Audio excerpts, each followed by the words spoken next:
আমরা যাতে আমাদের মাজারের উন্নয়নমূলক কাজে আপনারা যারা আছেন, যে যে জায়গায় আছেন, অনেকে দেশের বাইরে আছেন, দেশের ভিতরে আছেন, থেকে আমাদেরকে আমাদের মাজার উন্নয়নমূলক কাজ করার জন্য আমাদেরকে সাহায্য সহযোগিতা করবেন।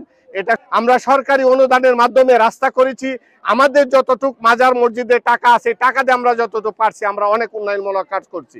আর আমাদের পরবর্তী আমরা মাজারের যত কাজ আছে, মাজারের দেওয়াল, গেট, উপরে বিল্ডিং করব, উপরে আমাদের কাজ করব, এবং আমাদের যে পুকুর আছে পুকুরের 4 পার এবং আমরা 2টা সিঁড়িঘাট আছেন এবং আরো 2টা সিঁড়িঘাট করার জন্য আমরা উদ্যোগ নিয়েছি। তো এই উদ্যোগ নিয়েছি, এতে আমাদের অনেক টাকার দরকার।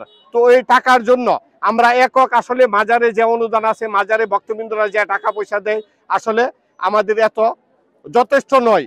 তো আমাদের সরকারিভাবে যাতে টিউনো এবং ডিসি সাহেব আমাদের সরকারিভাবে মাধ্যমে যত আমাদের কিছু সহযোগিতা করে, সাহায্য সহযোগিতা করে, এই আবদার আমি জানাবো।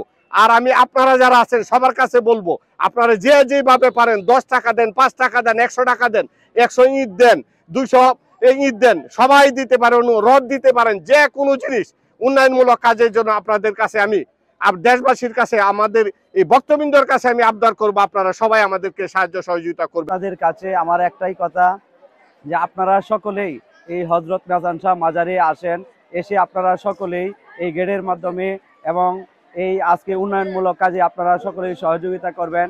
এই মাজার চান্দপুরের একটা ঐতিহ্য, চান্দপুরের গর্ব।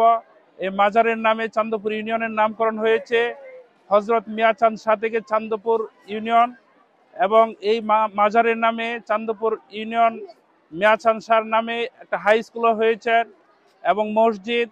আগামীতে বর্তমান যে কমিটির নেতৃবৃন্দ আছেন, দায়িত্বে আছেন, তাদের কাছে আমাদের এলাকাবাসীর পক্ষ থেকে দাবি হচ্ছে এই মাজার কেন্দ্রিক একটা বিশাল প্রতিষ্ঠান গড়ে উঠবে। এখানে থাকবে এতিমখানা, থাকবে হাফিজি মাদ্রাসা, কওমি মাদ্রাসা সহ সকল ইসলামিক প্রতিষ্ঠান এখানে থাকবে।